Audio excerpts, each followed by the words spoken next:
السلام عليكم ورحمة الله وبركاته. الحمد لله رب العالمين، والصلاة والسلام على سيدنا محمد وعلى آله وصحبه أجمعين، وما توفيقي إلا بالله، لا حول ولا قوة إلا بالله العلي العظيم. سبحانك لا علم لنا إلا ما علمتنا إنك أنت العزيز الحكيم.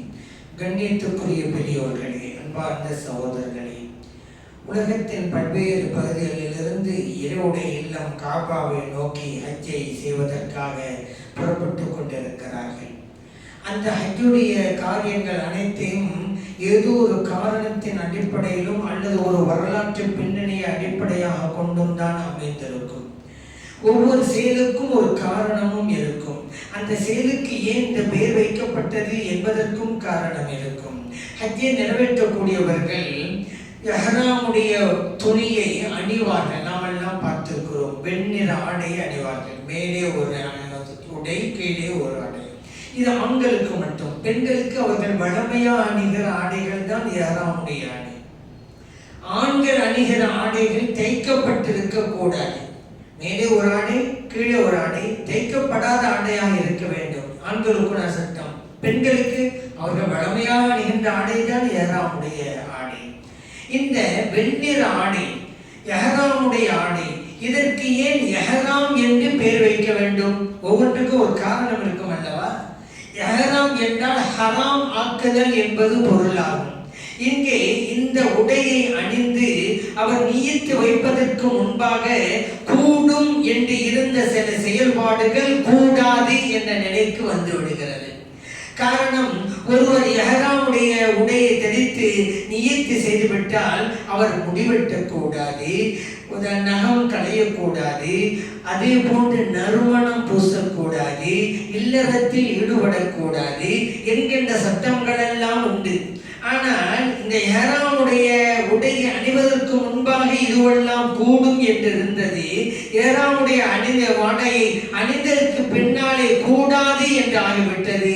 இப்படி சில செயல்பாடுகளை இது ஹராம் ஆக்குவதால் அதற்கு பெயரே இஹ்ராம். இஹ்ராம் என்றால் ஹராம் ஆக்குதல் என்பது பொருளாகும்.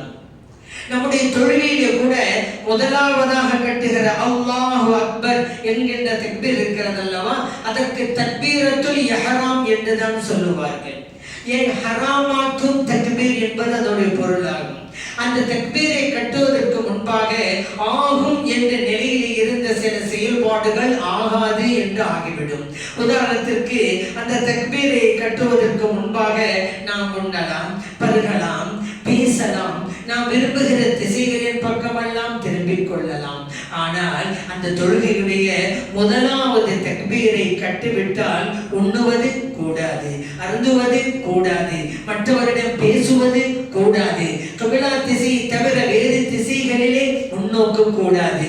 கூடும் என்று இருந்த சில செயல்பாடுகள் முதலாவது தக்பீரை கட்டியதற்கு பின்னால் கூடாது என்று ஆகிவிட்டதல்லவா? இந்த கூடாது என்று ஆக்கியது அந்த தக்பீர் தானே. ஆகவேதான் அந்த தக்பீருக்கு பெயர் தக்பீரத்துல் இஹ்ராம், ஹராமாக்கும் தக்பீர். அதனால் தான் ஹாஜியில் அணிகின்ற அந்த உடைக்கும் கூட இந்த இஹ்ராமுடைய உடை என்கின்ற பெயர் வந்தது என்பதையும் நாம் அறிந்து கொள்வோம். நபி இப்ராஹிம் அலைஹிஸ்ஸலாம் அவர்களும் இஸ்மாயில் அலைஹிஸ்ஸலாம் அவர்களும் காபாவை கட்டி முடித்ததற்கு பின்னாலே இறைவன் கட்டளையிட்டான், வஅத்தின் ஃபின்னாஸ் பில் ஹஜ். இப்ராஹிம் அலைஹிஸ்ஸலாம் அவர்களே, நீங்கள் மக்களுக்கு ஹஜ் செய்ய வேண்டும் என்று அழைப்பு விடுங்கள்.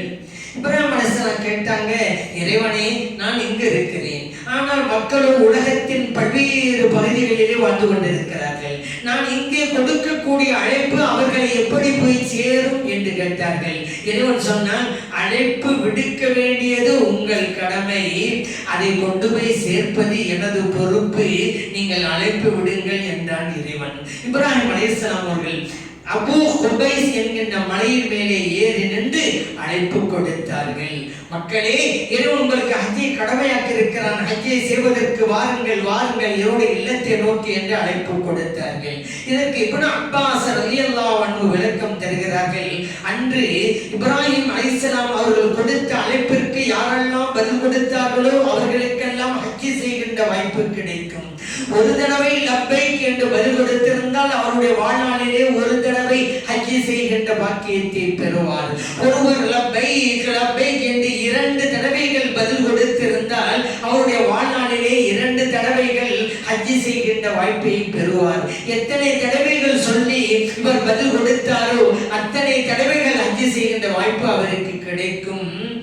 அந்த நேரத்தில் யாரெல்லாம் பதில் கொடுக்கவில்லையோ அவர்களுக்கு ஹஜ்ஜி செய்கின்ற பாக்கியம் கிடைக்காது என்கிறார்கள் இப்னு அப்பாஸ் ரலியல்லாஹு அன்ஹு அவர்கள். சரி, அந்த நேரத்தில் இருந்தவர்கள் வேண்டுமானால் பதில் கொடுத்திருக்கலாம்.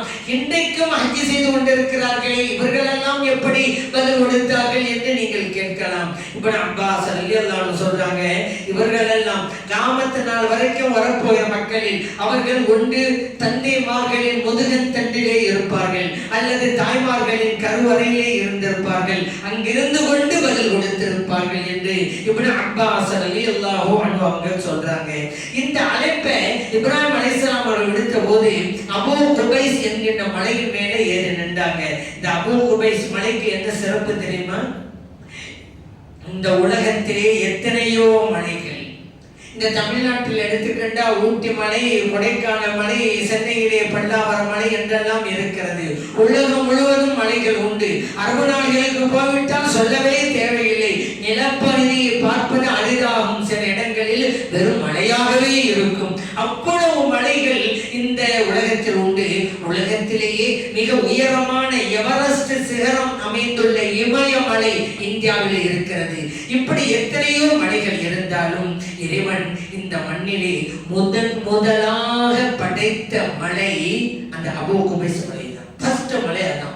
எப்படி இன்றைக்கு மனிதர்கள் கோடான கோடி மக்கள் இருக்கிறாங்க, முதலாவது மனிதர் ஆதம் அலைஹிஸ்ஸலாம் தானே.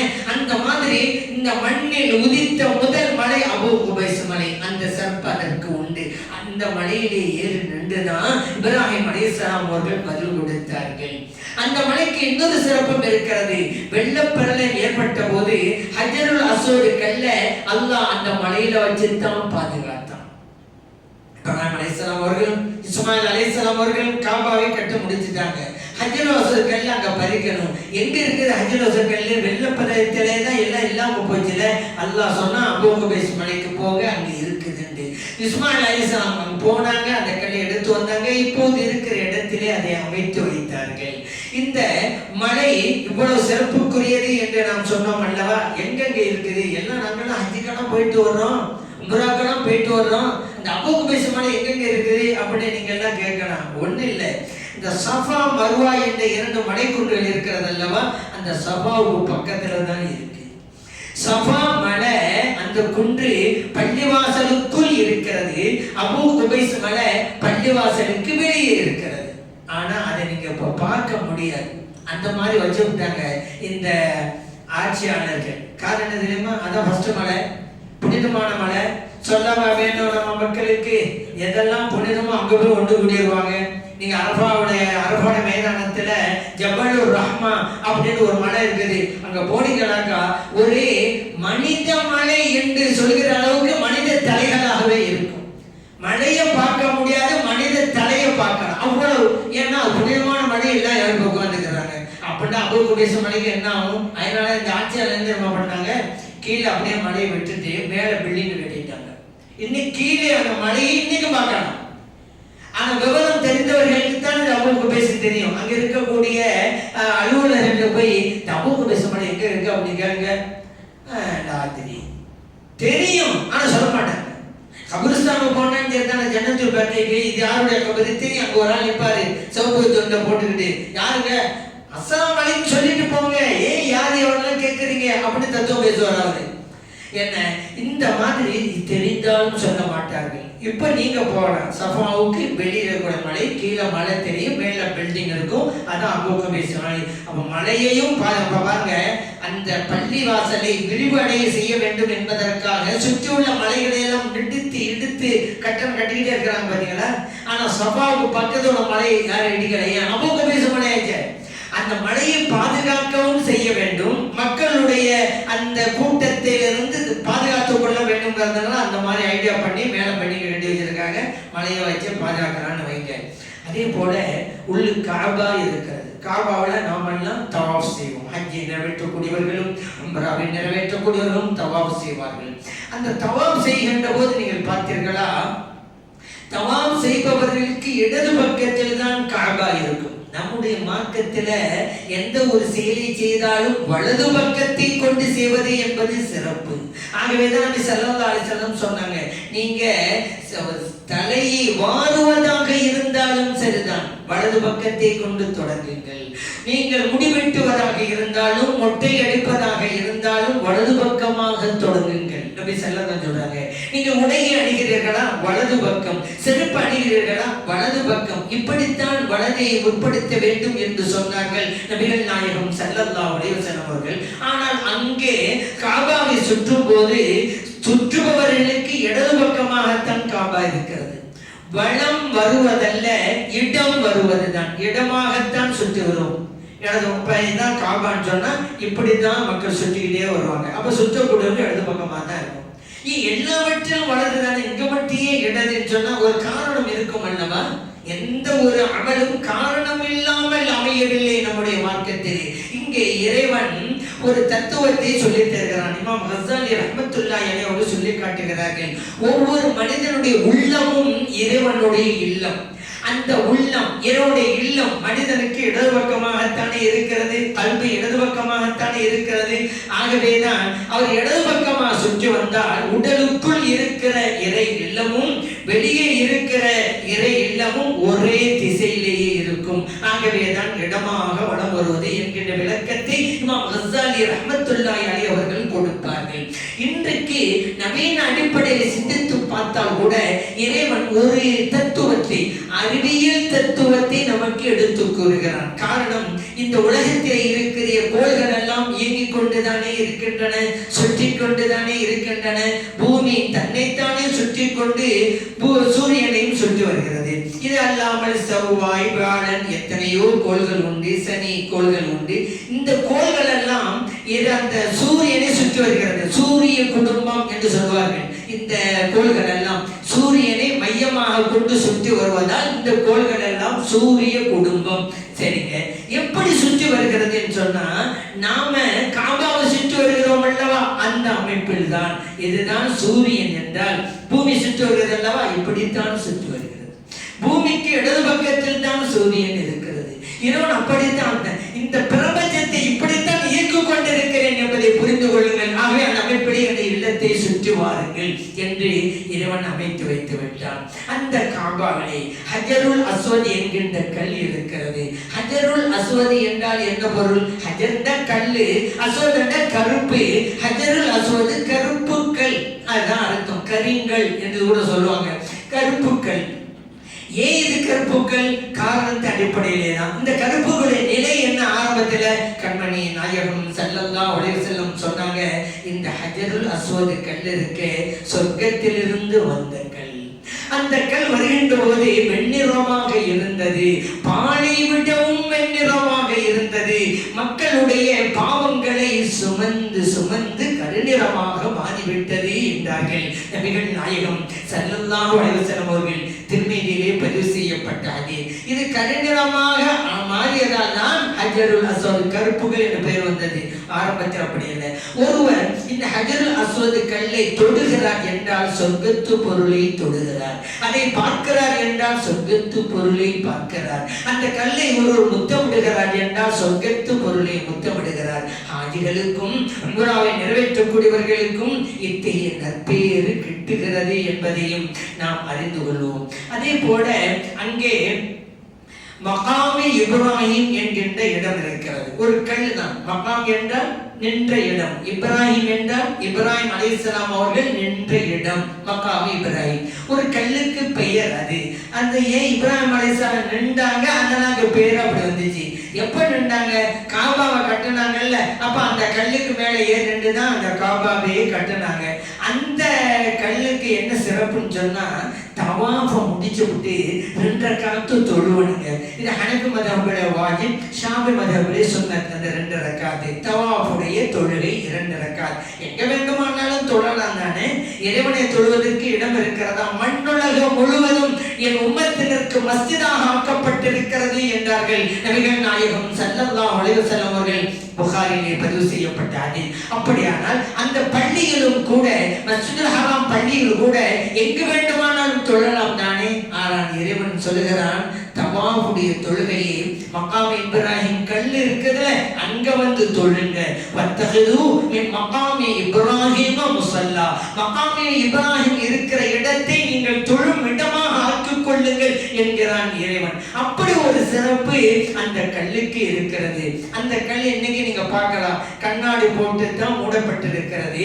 அந்த கண்ணாடி துப்பாக்கி குண்டுகளால் கூட துளைக்க முடியாது. அப்படிப்பட்ட பவரான ஆற்றல் மிக்க கண்ணாடி அது. மன்னர் ஃபைசலுடைய காலத்தில் தான் அந்த கண்ணாடி போடப்பட்டது.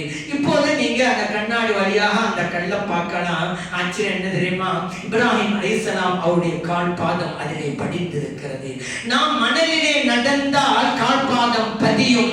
இப்ராஹிம் அலைஹிஸ்ஸலாம் அவருடைய கால் பாதம் கல்லிலே பதிந்திருக்கிறது. இங்கே இறைவன் ஒரு முஅஜிஸா அற்புதத்தை வெளிப்படுத்தி காட்டுகிறான். அந்த இடத்தை நாமெல்லாம் பார்க்கலாம், கல்லையும் பார்க்கலாம். மிகப்பெரிய அத்தாட்சி. ஏன் அல்லாஹ் குர்ஆன்ல அது ஒரு அத்தாட்சின்னு சொல்றான். ஃபீஹி ஆயாத்தும் பய்யினாத்தும் மகாமி இப்ராஹிம்ங்கறான். இந்த காபாவில் எண்ணற்ற அத்தாட்சிகள் உண்டு. அவற்றில் ஒன்றுதான் மகாம் இப்ராஹிம். மகாம் இப்ராஹிம் என்ற கல். அந்த கல்லே அத்தாட்சி என்று இறைவன் ஏன் சொல்ல வேண்டும்? முக்கியமாக 2 சொல்லலாம். ஒன்று, நான் கூறியவாறு இப்ராஹிம் அலைஹிஸ்ஸலாம் அவருடைய கால் பாதம் பதிந்திருக்கிறது. அது ஒரு ஆச்சரியம் தான். இன்னொன்று, இப்ராஹிம் அலைஹிஸ்ஸலாம் அவர்கள் காலத்திலிருந்து இதுவரைக்கும் 1000 ஆண்டுகள் போனாலும் கூட அந்த கல் பாதுகாக்கப்பட்டு கொண்டே வருகிறது என்றால் எவ்வளவு ஆச்சரியம்! போன நூற்றாண்டிலே இருந்த பொருட்கள் நம்மிடம் இன்று இல்லை, பாதுகாக்க முடியவில்லை. அவனால் 1000 ஆண்டுகள் ஆனால் பாதுகாக்கப்பட்டு கொண்டே வருகிறது என்றால் எவ்வளவு பெரிய ஆச்சரியம் அது. ஆகவேதான் அது ஒரு அத்தாட்சி என்று இறைவன் சொல்லி காட்டினார். அதே போல அங்கே சஃபா மர்வா என்கின்ற 2 மலை குன்றுகள் உண்டு. சின்ன மலைதான் அது. சஃபா மர்வாக்கு மத்தியில தொங்கோட்டம் ஓடுவாங்க ஹாஜிமார்கள் எல்லாம். ஏன் தொங்கோட்டம் ஓடணும்? இறைவன் இங்கேயும் வரலாற்று பின்னணி தான். நல்லா யாம் வைங்க. அந்த ஹஜ்ஜுக்கு போயிட்டுங்கன்னு வச்சுக்கோங்களேன். இப்ராஹிம் அலைஹிஸ்ஸலாம் அவர்கள் செய்ததை நினைவு கூறுவீங்க. இஸ்மாயில் அலைஹிஸ்ஸலாம் அவர்கள் செய்ததை நினைத்து பார்ப்பீங்க. ஹாஜர் அலைஹிஸ்ஸலாம் அவர்கள் செய்ததை நினைத்து பார்க்கிறீங்க. அப்படியானால் நீங்கள் உருசு கொண்டாடுகிறீர்கள். உருசுனா என்ன? நினைவு கூறுவது. இங்க வழிபாடுகளுக்கு உருசுங்கிறவன் வழிபாடுகள் நினைவு கூறுகிறோம். உருஸ் இல்ல, அந்த உருசு அப்படி நடக்குது இப்படி நடக்குது அது கூட யாரு கூடுங்கிறது? உருஸ் நினைவு கூறுதல், நல்லோர்களை நினைவு கூறுதல். வதுக்குர் ஃபில் கிதாபி மரியம் அல்லாஹ் சொல்ற மரியம் அலைஹிஸ்ஸலாம் நினைச்சு பாருங்க, நபிமார்கள் நினைச்சு பாருங்க. அல்லாஹ் குர்ஆன் முழுவதும் அர்த்தம் சொல்லி காட்டுறான். நினைக்கிறங்க, நினைச்சாதான் அவர்கள் எப்படி வாழ்ந்தார்கள் என்று நமக்கு தெரியும். அவர்கள் எப்படி வாழ்ந்தார்கள் என்று தெரிந்தால் தானே நாம் எந்த அளவுக்கு வீழ்ந்து கிடைக்கிறோம் என்பதும் புரியும். அதை நினைத்து பார்க்க வேண்டும். இங்க உருசு கூடாது கூடாதுன்னு சொன்னவங்க எல்லாம் அங்க ஹஜ்ஜுக்கு போயிட்டா இப்ராஹிம் அலைஹிஸ்ஸலாத்தை உருசு கொண்டாடுறாங்க, இஸ்மாயில் அலைஹிஸ்ஸலாம் உருசு கொண்டாடுறாங்க, ஹாஜர் அலைஹிஸ்ஸலாம் உருசு கொண்டாடுறாங்க. நினைச்சு பாக்குறாங்கல்ல. சைங்கிறது தொங்கோட்டம் தானே. ஏன் ஹாஜர் அலைஹிஸ்ஸலாம் தண்ணிக்காண்டு போனாங்க அங்கேயும். இன்னைக்கு ஹாஜிகளும் அப்படி போறாங்கல்ல, வச்சுட்டாங்கல்ல போங்க. ஏன் இப்ப தண்ணியா? தண்ணி தேவையாங்க? அங்கதான் எல்லா இடத்துலயும் பள்ளி வாசம் உள்ள தண்ணி தானே. பாக்ஸா அடிக்கடிக்க வச்சிருக்காங்களே, எங்க வேண்டாம்னு எடுத்து குடிக்கலாமே, அங்கே ஓடணும். அந்த ஹாஜர் அலைஹிஸ்ஸலாம் அவர்கள் செய்த காரியத்தை நீங்கள் செய்யுங்கள். ஒரு நல்லோர் செய்த காரியங்கள் எதுவும் அழியாது கியாமத் நாள் வரைக்கும் இறைவன் பாதுகாக்கிறார். அன்றைக்கு ஹாஜர் அலைஹிஸ்ஸலாம், இன்னைக்கு நம்ம பேசுறோம்ல, ஏன் பேசுறோம்? அது செய்ய போயிதானே. இறைவன் இறை நேசருடைய நல்லடியாருடைய செயல்பாடுகளை பாதுகாப்பான். எந்த அளவுக்கு தெரியுமா? துல்லியமாக பாதுகாப்பான். சும்மா வெறும் செயல் மட்டுமல்ல. நீ சை செய்யும் பொழுது போனவங்களுக்கு தெரியும், இடையில பச்சை லைட்டு வரும். அந்த பச்சை லைட் வந்த உடனே வேகமா ஓடணும். ஆண்கள், பெண்கள் அப்படி இல்லை, பெண்கள் சாதாரணமா தான் நடந்து போகணும். ஆண்கள் மட்டும் அந்த பச்சை லைட்டு தொடங்குறதுல இருந்து எங்கே பச்சை லைட்டு முடிகிறதோ அது வரைக்கும் வேகமாக ஓட வேண்டும். பச்சை லைட்டு முடிஞ்சிட்டு அப்புறம் நடந்தே போகணும். ஏங்க வேகம் ஓடுறோம்? ஹாஜர் அலைஹிஸ்ஸலாம் 7 தடவை இங்கே போனாங்கல்ல, அந்த இடம் வந்தோடனே வேகமா போனாங்க. அவங்க நடந்த இடத்திலே நீங்கள் நடந்து செல்லுங்கள், அவர்கள் ஓடிய இடத்திலே நீங்கள் ஓடுங்கள். எப்படி இறைவன் பாதுகாக்கலாம் பாத்தீங்களா? ஏன் அந்த இடத்துல மட்டும் ஓடினாங்க ஹாஜர் அலைஹிஸ்ஸலாம் அவர்கள்? தண்ணீர் ஓடுகிற வாதி இருந்தது. வாதி என்றால் ஓடை, தமிழிலே ஓடை என்கிறோம், அரபியிலே வாதி. நிறைய வார்த்தைகள் அரபிக்கும் தமிழுக்கும் இருக்குது. ஏன்னா இந்த 2 மொழிகளுமே மூத்த மொழி, பழமையான மொழி. நிறைய வார்த்தைகள் 2க்கும் தொடர்புள்ளதா இருக்கும். அதே போலதான் இதுவும் வாதி அவங்க சொல்லுவாங்க, ஓடை நம்ம சொல்லுவோம், அவ்வளவுதான். சரி, தாலுக்கு டியே தானே யூஸ் பண்ணுவோம், நம்ம டானாவை தானே யூஸ் பண்ணுவோம், அந்த மாதிரி. சரி, அது இருக்கன்னு அந்த இடம் வந்த உடனே வேகமா ஓடாங்க. தண்ணீர் ஓடுற இடம் அல்லவா, சமதளம், வேகமா ஓடினாங்க. அந்த இடம் சமதளம் முடிஞ்ச உடனே அங்க எல்லாம் கற்கள் மெதுவா நடந்து உச்சிக்கு போறாங்க. இப்படி 7 தடவைகள். இங்கே ஒரு பெண்மணியினுடைய முயற்சி எப்படிப்பட்டது அதை நினைச்சு பாக்குறாங்க. ஏன் போனாங்க? சஃபாவை குண்டுக்கு மேல ஏறி பாக்குறாங்க. அந்த பக்கமா யாராவது பயண கூட்டம் போறாங்களா? அப்படி போனாங்க அவங்கள்ட்ட போய் தண்ணி வாங்கிடலாமே. ஏன்னா தண்ணியில இருந்த தண்ணீர் முடிந்து விட்டது, உணவு முடிந்து விட்டது, என்ன செய்வது? அவர்கள் இருக்கிறார்கள், பச்சை குழந்தையும் இருக்கிறது, என்ன செய்வார்கள்? ஆகவேதான் அந்த சஃபா மர்வா சஃபாவுடைய உச்சிக்கு மேல இருந்து பார்க்கிறார்கள். ஒருத்தருமே இல்லை. சரி, இந்த பக்கம் தானே ஒருத்தர் இல்லை, அந்த பக்கம் யாரா போகலாம் தானே நினைச்சு திரும்பி மருவா என்ற குன்றுக்கு மேலே போய் அங்க பக்கம் யாரா போறா பாக்குறாங்க. அங்கே ஒருத்தரும் இல்லை. முடிஞ்சு போச்சுல, வந்து உட்கார்ந்துடலாம்ல, உட்கார்லாங்க. முயற்சி இறைவனுடைய கட்டளை பிரகாரம் தானே இப்ராஹிம் அலைஹிஸ்ஸலாம் விட்டு போனாங்க. ஆனாலும் நம்முடைய முயற்சி விடக்கூடாது என்பதிலே எவ்வளவு ஆர்வமாக இருக்கிறார்கள் ஹாஜர் அலைஹிஸ்ஸலாம் அவர்கள். அல்லாஹ் பாதுகாத்து வருவான். அல்லாஹ்வுடைய கட்டளை பிரகாரம் விட்டு போனாங்க. எனக்கு கேட்கறாங்க, எங்க விட்டு போறீங்க? அல்லாஹ்வுடைய கட்டளையா? ஆமா, அல்லாஹ்வுடைய கட்டளை. அப்ப நீங்க போயிட்டு வாங்க, எங்க ரப்பி என்ன பாதுகாத்து வருவான். எவ்வளவு பெரிய நம்பிக்கை, ஈமான் இருந்தது. அப்படி இருந்தவர்களுக்கு அந்த ரப்பி எங்களுக்கு எப்படி இருந்தாலும் சாப்பாடு தருவான், தண்ணி தருவான், ஒரு இடத்துல உட்கார்ந்தாங்க. முயற்சி 1 தடவை, 2 தடவை இல்லை, 3, 4, 5, 6, 7 தடவைகள் முயற்சி பண்றாங்க. அவன் எவ்வளவு பெரிய பாடல் நமக்கு இருக்கு. நம்ம எல்லாம் 2 தடவை முயற்சி பண்ணா இனி என்னத்த, 3 தடவை முயற்சி இனி அவ்வளவுதாங்க, அப்படியே முடிவுக்கு வர்றோம். 7 தடவைகள் எவ்வளவு மன தைரியம் இருந்திருக்க வேண்டும். 7 தடவை போய் முடிச்சவங்க தான் அல்லாஹ் ஜம்சம் நீரோட்ட கொடுத்தான். அந்த கடுமையான செயலுக்கு பிறகு இந்த நீரூற்று கிடைத்ததால் கியாமத் நாள் வரைக்கும் அந்த நீரூற்று இருக்கும், கொடுத்து கொண்டே இருக்கிறது. லட்ச மக்கள் செல்கிறார்கள், அருந்துகிறார்கள், வீட்டுக்கு வருகின்ற போது கொண்டு வருகிறார்கள், குறையவில்லையே. ஆச்சரியம். ஏன்? கடுமையான செயலுக்கு பிறகு கிடைத்தது. அது சும்மா எதுவும் கிடைக்கல, ஒரு முயற்சி வேண்டும். முயற்சி நம்முடையது. ஒரு இத்துமாமி மினல்லாஹ், அதை நிறைவேற்றி தருவது இறைவனுடையது. அதை அல்லாஹ் பார்த்துக்குவான். நம்ம செய்யறதை செய்யணும். ஒட்டகத்தை கட்டுக்கோடு இறைவன் மீதும் நம்பிக்கை வை என்று நபி ஸல்லல்லாஹு அலைஹி சொன்னாங்க. நம்முடைய காரியம் கரெக்டா நடக்கணும். அல்லாஹ் பாஸ் பண்ண வச்சிருவான்னு சொல்லி நம்ம பரீட்சைக்கு படிக்காம இருக்க கூடாது. அல்லாஹ் செல்வத்தை தருவான்னு சொல்லி நம்ம வேலைக்கு போகாம பிசினஸ் பண்ணாம இருக்க கூடாது. நம்ம செய்யறதை செஞ்சவங்க. அதனாலதான் மெய்நிலை கண்ட ஞானி முஹையத்தீன் அப்துல் காதிர் ஜெயிலானி ரலியல்லாஹு அன்ஹு சொல்றாங்க, ஒருத்தன் திஜ்லா நதியினுடைய மையப்பகுதியில வீட்டை கட்டணும். மையப்பகுதியோட சுற்றிலும் தண்ணீர் ஓடிக்கொண்டே இருக்கிறது. திஜ்லா நதி, டைக்ரீஸ் நதின்னு நீங்க படிச்சிருப்பீங்க வரலாற்றுல. அதான் அரபி மொழியில திஜ்லா அப்படின்னு சொல்லுவாங்க. அந்த நதிக்கு மத்தியில நடு சென்டர்ல ஒரு வீடை கட்டி விட்டான். உள்ளுக்கு உட்கார்ந்துக்கிட்டு தாமா இருக்குன்னு சத்தம் போடுறான். கௌசலாம் சொன்னாங்க, என்னப்பா இது, உன் வீட்டை சுத்தி தண்ணி தானே ஓடிக்கிட்டு இருக்கு, வீட்டோட வெளியவா தண்ணீர் அள்ளு குடி, நீ வீட்டுக்குள்ள உட்கார்ந்துக்கிட்டே தண்ணி தாகங்கிற. இதை விடவும் ஒரு அறியாமை என்ன இருக்க முடியும் என்று கேட்கிறார்கள் கௌசல் ஆலம் ரலியல்லாஹு அன்ஹு அவர்கள். அதனால நம்ம சீரமைச்சு அதான் சொல்லுவாங்க. சில பேர் சொல்லுவாங்க, முயற்சிக்கு உங்களால் முடிந்தவரை முயற்சி செய்யுங்கள். அப்படிலாம் கிடையாது. உங்களால் முடிந்தவரை முயற்சி செய்யுங்கள் என்பதல்ல, நீங்கள் நினைத்ததை முடிக்கும் வரை முயற்சி செய்யுங்கள். அந்த முயற்சி தான் வேணும். அதைத்தான் ஹாஜர் அலைஹிஸ்ஸலாம் அவங்க செஞ்சாங்க. அல்லாஹ் பரிசா கொடுத்துட்டான்னு வச்சுங்க. இன்னைக்கு அறிவியலாளர்கள்லாம் வியந்து போகிறார்கள். அற்புதமான நீர் ஊற்று, எத்தனை ஆண்டு காலங்கள் வச்சிருந்தாலும் கிருமி வராது. இங்க எல்லாம் ஒரு தண்ணீர் பிடிச்சி வைக்க பார்க்கலாம், ஃபில்டர் பண்ணதையே பிடிச்சி வைக்க கொஞ்ச காலம் பேர் கிருமி வந்துடும். ஆனா அது எத்தனை வருஷங்கள் எத்தனை பேர் வச்சிருக்கிறாங்க, கொண்டு வந்து வருடங்கள் ஆனாலும் கூட இம்மி அளவு கூட மாற்றவில்லை. அது மிகப்பெரிய ஒரு அதிசயம், அதிசய நீர் ஊற்று தான் அந்த ஜம்சம் நீர். அதே போல பாருங்க, அரஃபா மைதானம் உண்டு. அங்கே அரஃபா மைதானம் ஆகிய எல்லாம் பிற 9 அன்னைக்கு அங்க போயிடுவாங்க. அதுதான் ரொம்ப முக்கியமான ஒண்ணு. அரஃபா அரஃபா தான் ஹஜ்ஜிங்கிற அப்படி செல்லந்தாலும் செல்வார்கள். ஏன் உம்ராவுக்கு போறாங்கல்ல, அவங்க தவாஃபும் செய்வாங்க, சையும் செய்வாங்க. ஆனா ஹஜ்ஜி செய்யக்கூடியவர்களுக்கு மட்டும்தான் அரஃபாவுடைய தங்குவது என்று இருக்கிறது. ஆகவே ஹஜ்ஜி என்றாலே அரஃபா தான். ஏன் அந்த இடத்திற்கு அரஃபா என்று பெயர் வந்தது? அரஃபா என்றால் அறிந்து கொள்ளுதல் என்பது பொருளாகும். இங்கே ஆதம் அலைஹிஸ்ஸலாம் அவர்களும் அவருடைய துணைவியார் ஹவ்வா அலைஹிஸ்ஸலாம் அவர்களும் அந்த இடத்தில் தான் சந்தித்துக் கொண்டு ஒருவருக்கொருவர் தெரிந்து கொண்டார்கள். காரணம், ஆதம் அலைஹிஸ்ஸலாத்தை அல்லாஹ் தஆலா சொர்க்கத்தில் இறக்கி வச்சான்ல, அங்க சிலோன்ல இருக்கக்கூடிய இடம் தான். அங்கதான் இன்னைக்கு இந்த இருக்குது சரந்தீப் அப்படின்னு சொல்லுவாங்க. இந்த இடைக்கு ஆதம் மலை அப்படின்னு சொல்லுவாங்க. அங்க கால்பாதம் கூட இன்னைக்கும் இருக்கிறது. வெவ்வேறு சமயத்தவர்கள் எல்லாம் அவங்க சமயம் சார்ந்த பெயர் கொடுத்து வச்சிருக்கிறாங்க அந்த காலடிக்கு. உண்மையில ஆதம் அலைஹிஸ்ஸலாம் அவர்கள் இறங்கிய இடம் இன்னைக்கு இருக்கு.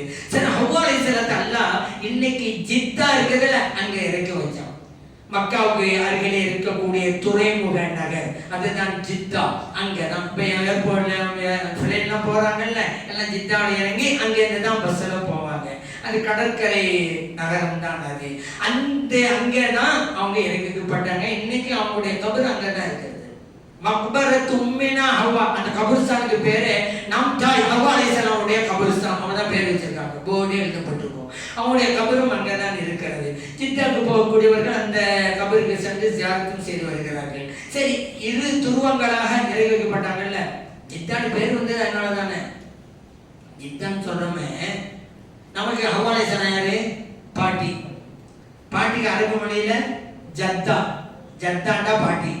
நம்முடைய ஜத்தா இறங்கிய இடம் இன்றைக்கு ஜித்தா. அது மறுபடியும் ஜித்தான்னு வந்திருக்கிறது. இந்த இருவரையும் அல்லாஹ் தஆலா சந்திக்க வச்சது அரஃபா மைதானம். இருவருக்கொருவர் அறிந்து கொண்டார்கள். அரஃபா அறிந்து கொள்ளுதல். அவங்க 2 பேரும் அங்க போனாங்க, நம்மளெல்லாம் அங்க போய் வச்சுட்டாங்க அல்லாஹ் தஆலா. அவங்க 2 பேரும் சந்தித்த நாள் எது தெரியுமா? வெள்ளிக்கிழமை. அதனால யௌமுல் ஜும்ஆ, ஒன்றிணைந்த நாள். யௌமுல் ஜும்ஆன்ற அர்த்தமே அதான், ஒன்று சேர்ந்த நாள் அர்த்தம். ஹவ்வா அலைஹிஸ்ஸலாமும் ஆதம் அலைஹிஸ்ஸலாமும் ஒன்று சேர்ந்த நாள். அதான் நபி ஸல்லல்லாஹு அலைஹி வஸல்லம் அவங்க ஹஜ் செஞ்சாங்கல்ல, ஒரு ஹஜ் செஞ்சாங்கல்ல, ஹிஜ்ரத்துக்கு பிறகு ஒரு தடவை தான் ஹஜ்ஜத்துல் வதா என்று பெயர். அவர்கள் ஹஜ்ஜை நிறைவேற்றிய போது அரஃபாவுடைய அந்த நாள் துல்ஹஜ் 9 வெள்ளிக்கிழமையாகவே அமைந்தது. அதனாலதான் ஹஜ்ஜுல் அக்பர் மாங்க, பெரிய ஹஜ். இன்னைக்கும் அரஃபாவுடைய நாள் வெள்ளிக்கிழமை அமைஞ்சிட்டா வருஷம்லாம் அமையாது, என்றாவது வருஷம் தான் அது அமையும். அமைஞ்சிட்டா ஹஜ்ஜுல் அக்பருக்கு பேரு. ஏன்னா ஸல்லல்லாஹு அலைஹி வஸல்லம் அப்படி அமைஞ்சிச்சு. அல்லாஹ் யௌமல் ஹஜ்ஜில் அக்பர் என்று பெயர் கொடுக்கிறான் குர்ஆன்ல, ஹஜ்ஜுல் அக்பர். இந்த ஆதம் அலைஹிஸ்ஸலாம் அவர்களை சந்தித்த நாள் அது. அவர்கள் சந்தித்துக் கொண்ட இடத்தில் சந்திக்கிறார்கள். அவர்கள் சந்தித்த நாள் வெள்ளிக்கிழமை என்றே சந்தித்தால் ஹஜ்ஜுல் அக்பர் தான். எவ்வளவு ஒரு பாக்கியம் கிடைச்சிருது. நானும் ஒரு இடம் எல்லாருக்கும் கிடைச்சிருது. நான் சில பேருக்கு தான் கிடைக்கும், சில வருஷத்துலாம் கிடைக்கும். அப்படி அதே போல அந்த அரஃபாவுடைய மைதானத்தில் ஆகியெல்லாம் கொண்டு விடுகிறார்கள். அதன் பிறகு முஸ்தலிஃபா வருவார்கள். அதன் பிறகு மினா வருவார்கள். மினாவிலே தான் கல்லெறிவார்கள். கல்லெறிதல்ங்கிற வணக்கம் அங்கே இருக்கிறது. அன்னைக்கு இப்ராஹிம் அலைஹிஸ்ஸலாம் கல்லெறிஞ்சாங்க. இஸ்மாயில் அலைஹிஸ்ஸலாத்தை குர்பான் கொடுப்பதற்காக கூட்டிட்டு போறாங்க. அல்லாஹ்வுடைய கட்டளை பிரகாரம் அவன் இப்படி முன்னால் வந்து நிற்கிறான். என்னங்க இது, கனவுல கண்ட அவன் இறைவன் கட்டளையிட்டான்னு நம்பி போயிட்டே இருக்கிறீங்க. இது ஆண் மகன், நீண்ட காலம் உங்களுக்கு குழந்தை இல்லை, நீண்ட காலம் குழந்தை இல்லாமல் இருந்து நீங்க பெற்றெடுத்திருக்கிறீங்க. அருமை மகன், ஆசை மகன், ஆண் மகன், இதை போய் கொடுக்க போறீங்க. இப்ராஹிம் எடுத்தாங்க, கல்ல எரிஞ்சாங்க, விரட்டாங்க. என் ரப்புடைய கட்டளை நான் வெட்ட போறோம், குறுக்க வரியா நீ? சரி, அவங்க கல்லறிஞ்சாங்க. இன்னைக்கு ஹாஜிகள் எல்லாம் ஏன் கல்லறியணும்? அன்னைக்கு அது முடிஞ்சு போச்சுல. ஏன் இன்னைக்கு அந்த செயலை நினைவு கூற வைத்திருக்கிறாங்க. நான் ஏற்கனவே சொன்னேன்ல, ஹஜ்ஜுக்கு போயிட்டா யாரும் உருசு இப்ராஹிம் அலைஹிஸ்ஸலாம் உருசு தான். அவங்க செஞ்சதை தான் நீங்க செய்வீங்க, அவங்கள தான் நினைச்சு பாக்குறீங்க. ஹாஜர் அலைஹிஸ்ஸலாம் உருசு தான், இஸ்மாயில் அலைஹிஸ்ஸலாம் உருசு தான். சரி, இங்கே கல்லறிகின்ற போது இன்னொரு பாயிண்ட்டும் இருக்குது. என்னன்னு கேட்டா, அன்னைக்கு சேத்தான் செஞ்சாங்க தான், நம்மளும் அதை மனசுல கொண்டு வந்து அந்த சேத்தான் நம்மளை எப்படியெல்லாம் வழிபடுக்கிறான். அந்த உலகத்துல நல்ல செய்ய விடாம தடுக்கிறான், பாவத்தை செய்யணும்னு சொல்லிக்கிட்டே இருக்கிறான். காலமெல்லாம் நடக்குது, ஏதோ ஒரு தடவை நினைச்சு 2 தடவை நினைச்சிங்கல்ல, கண் முழிச்சையிலேருந்து நம்ம தூங்குற வரைக்கும் அந்த சேத்தான் அதை செய், இதை செய், அந்த தப்பு பண்ணு, இந்த தப்பு பண்ணு. எந்த அளவுக்கு ஆகி போச்சுன்னா சில காரியங்களை செய்யறாங்க, தப்பு செய்யணும் எண்ணமே இல்லை. இப்ப அந்நிய போகும்போது அந்நிய பெண்ணை பாக்குறாங்கல்ல, அந்நிய பெண்ணை பார்க்கணுமா தேவையில்லாம மார்க்கத்தில் ஹராம்கிறது. அந்நிய பெண்ணை பார்த்து ரசிக்கிறாங்கல்ல, இதுவெல்லாம் பாவம் என்று தெரிந்தா நடந்துகிட்டு இருக்கு. பாவம்னே தெரியலங்க, அப்படி ஆகி போச்சுங்க. ஒரு சில பாவங்கள் தப்பா செய்யக்கூடாது, சில பாவங்கள் தப்புன்னு நினைக்கிறதே இல்லை. அங்கே கல்லறியண்டவா அதான் சொல்ல வரணும், என்னுடைய வாழ்நாளிலே எதிலும் நீ குறுக்கிடாதே சேத்தானே. அது மட்டுமல்ல, நம்மிடம் இருக்கிற தீய குணங்களையும் அங்கே எரிந்து விட்டு வருகிறோம். ஒரு கல்லை எரிகிறோம் என்றால் என்னிடம் இருக்கிற பொய் கூறும் குணத்தை விட்டெடுகிறேன், என்னிடம் இருக்கிற கோபம் என்கின்ற குணத்தை விட்டெடுகிறேன், என்னிடம் இருக்கிற பொறாமை என்கின்ற குணத்தை விட்டெடுகிறேன். ஒவ்வொரு கல்லை எரிகின்ற போது நம்மிடம் இருக்கிற தீய குணங்களை விட்டெறிந்து விட்டு அன்று பிறந்த பாலகனை போன்று திரும்பி வருகிறோம். அதுதான் ஹஜ். நபி ஸல்லல்லாஹு அலைஹி வஸல்லம் அவர்கள் கடைசி ஹஜ்ஜிலே 100 ஒட்டகைகளை கொடுத்தார்கள். ஹஜ்ஜத்துல் வதா மினாவுல வச்சு 100 ஒட்டகைகள். அதுல நபி ஸல்லல்லாஹு அலைஹி வஸல்லம் அவர்கள் 63 ஒட்டகைகளை தன் கைப்பட அறுத்தார்கள். பிறகு அலி ரலியல்லாஹு அன்ஹு கூப்பிட்டாங்க, மீதி ஒட்டகைகளை நீங்க அறுங்க அப்படின்ட்டாங்க. முஸ்லிம்களே பதிவு செய்யப்பட்ட ஹதீஸ். இதெல்லாம் பல சட்டங்கள். ஒரு உதகையா கொடுக்கிறான் என்றால் அவர் முடிந்தால் அவர் அறுக்கலாம், இல்லாவிட்டால் இன்னொருடம் பொறுப்பை ஒப்படைக்கலாம். அந்த சட்டம் இருக்கிறது. எனவே ஸல்லல்லாஹு அலைஹி வஸல்லம் கூப்பிட்டு ஒப்படைச்சாங்கல்ல, இதுல 63 தான் அறுத்து விட்டு மீதியை அவர்களிடம் கொடுத்தார்கள் என்றால் 63க்கு கிடைத்த சிறப்பு என்ன, அருமை என்ன, பெருமை என்ன? நபி ஸல்லல்லாஹு அலைஹி வஸல்லம் அவர்கள் இந்த உலகத்தில் வாழ்ந்த வயது 63. நபி ஸல்லல்லாஹு அலைஹி வஸல்லம் அவர்கள் ஒரு மெசேஜ் கொடுக்கிறார் இந்த சமூகத்திற்கு. என் சமூகமே, இந்த உலகத்திலே உங்கள் கூட நான் இருக்கிற காலம் 63 வருடங்கள் என்கின்ற செய்தி சொல்லாமல் சொல்லி காட்டிவிட்டார். அவங்க வாழ்ந்தது அப்படித்தானே, ஹஜ் செஞ்சுட்டு போறாங்க. அப்புறம் முஹர்ரம் மாசம், சஃபர் மாசம், ரபியுல் அவ்வல் வந்துச்சு, நோய்வாய்ப்பட்டு அதிலே வஃபாத்தானாங்க. இந்த உலகத்திலும் மறைஞ்சு போனாங்க. அப்ப அவங்க வாழ்ந்தது 63 வருடங்கள். அப்ப அப்படி ஒரு கருத்து அங்கே இருக்கிறது, சிலர் சொல்லல, அப்படி நாம் விளங்குகிறோம். அந்த ஹஜ்ஜில் நடந்த ஒவ்வொன்றையும் பாருங்கள், ஏதோ ஒரு அர்த்தத்தின் பின்னணியிலே அமைந்திருக்கும். அந்த புனிதமான ஹஜ்ஜை நிறைவேற்றுகின்ற பாக்கியத்தை எல்லாம் வல்ல இறைவன் நமக்கும் நமது பிள்ளைகளுக்கும் நமது குடும்பத்தினருக்கும் வழங்கி அருள்வானாக. ஆமீன். அல்ஹம்துலில்லாஹி ரப்பில் ஆலமீன்.